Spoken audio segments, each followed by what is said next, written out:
ज्ञानेश्वर म्हात्रे.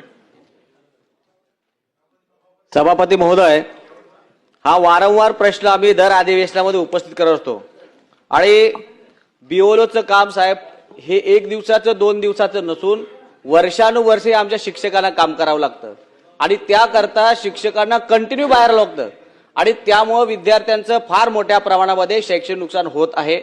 आता सुद्धा 10वी 12वीच्या परीक्षा सुरू आहेत आणि 10वी 12वीच्या परीक्षा सुरू असताना शिक्षकाने पर्यवेक्षण करायचं आहे, सुपरविजन करायचं, आलेले पेपर तपासायचे आहेत. दुसऱ्या बाजूला तहसील खात्याकडनं किंवा जबाबदार अधिकाऱ्याकडनं शिक्षकांना नोटीस दिलेत की तुम्ही जर ही ड्युटी स्वीकारली नाही तर तुमच्यावर गुन्हा दाखल करतो. सभापती महोदय, शिक्षकांनी मुलांचं परीक्षेचं कामकाज पाहायचं की ते कामकाज पाहायचं? आम्हाला अन्य कामाला कुठेही प्रॉब्लेम नाही, पण हे बिओलोचं काम डायरेक्टली आमच्याकडनं काढून घ्यावं अशी आमची सगळ्या आमदारांची मागणी राहणार आहे. आणि मंत्री महोदय, आपण आजच या ठिकाणी माझी विनंती राहील की आपण कलेक्टरांना आदेश द्या की कोणत्याही प्रकारचा गुन्हा कोणत्याही शिक्षकावर दाखल करू नका, स्वतंत्र व्यवस्था होईपर्यंत आपण ती जबाबदारी शिक्षकावर देऊ नका, अशा प्रकारची माझी मागणी आणि ते आपण करणार का? मंत्री महोदय.